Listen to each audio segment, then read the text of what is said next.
Grabe nga itong nangyaring ito at nahuli nga daw si Kevin Durant na sinisiraan ang kanyang mga teammates. Well, ngayong All-Star Weekend ay may nag-viral nga ng mga screenshots sa Twitter kung saan sinabi ng nag-post ay eto nga daw si Kevin Durant. Siya daw ang nagsasalita at nagsasabi dito sa mga screenshot na ito. At ang screenshot na yan ay nanggaling nga sa private group chat sa Twitter kung saan talaga nga namang hindi magandang mga sinabi ng taong ito sa mga particular NBA player.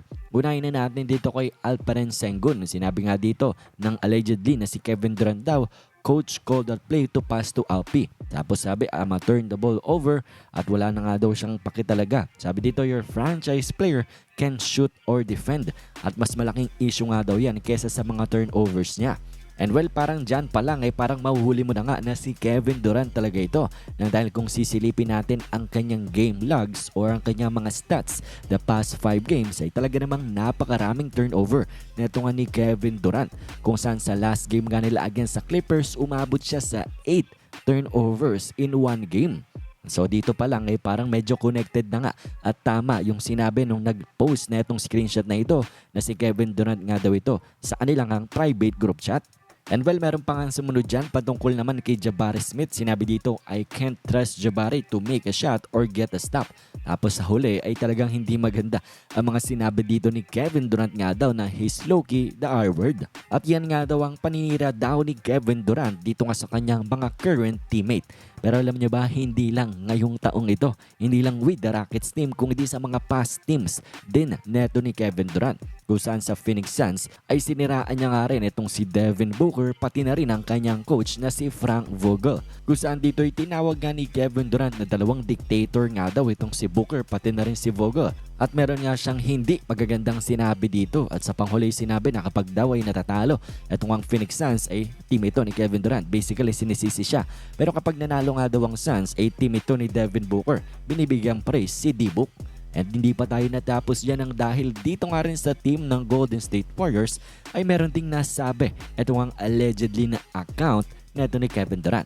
Sinabi dito na, "I started holding Steph accountable nga daw in film." Meaning parang kinokorek nga daw ni Kevin Durant si Steph during their film breakdown with the Warriors at ang staff nga daw nila ay ganito ang pagtingin sa kanya. Hindi makapaniwala sa kanyang mga sinasabi during that time. At meron pa dyan patungkol sa Warriors, "If you don't screen and pass up shots for Steph, ay you're getting wave nga daw." Pero hindi pa tayo natapos dyan dahil meron din siyang sinabi patungkol dito nga sa very obvious na si Russell Westbrook. Tinawag niya itong triple-double cocaine bear.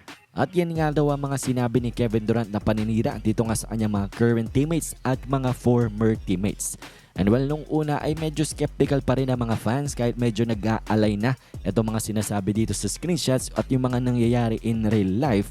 Pero mas lalo pa nga itong napatunayan ng mag-imbestiga ang mga NBA fans kung saan makikita nga natin dito na ang Twitter header o ang Twitter cover na itong ang account na sinasabi nung nag-screenshot na si Kevin Durant ay isang litrato nga ng owl at ang account ngang ito ay nagawa noong August 2021. And then noong September 2021 naman, 1 month later ay makikita nga natin na itong si Kevin Durant sa kanyang official account, sa kanyang main account ay nag-post nga ng the same exact picture nung cover nga nung burner account ni Kevin Durant nga daw na owl nga rin. Exactly the same picture ang pinost ni Kevin Durant 1 month later. Kaya naman hindi na rin nagduda ang maraming NBA fans na indeed si Kevin Durant nga itong may-ari ng burner account na ito na naninira ng kanyang mga teammate. Tapos naging giveaway pa nga itong mga aksyon ni Kevin Durant during the All-Star Game kung saan siya itutok sa kanyang cellphone, papunta pa lang sa arena, nakatingin sa cellphone. Nung papunta siya sa court, abay nagsa-cellphone pa rin at during warm-ups, abay nagsa-cellphone pa rin itong si Kevin Durant. At mukhang stress na nga daw si Kevin Durant dito nga sa nag-viral na tweet patungkol nga sa kanya.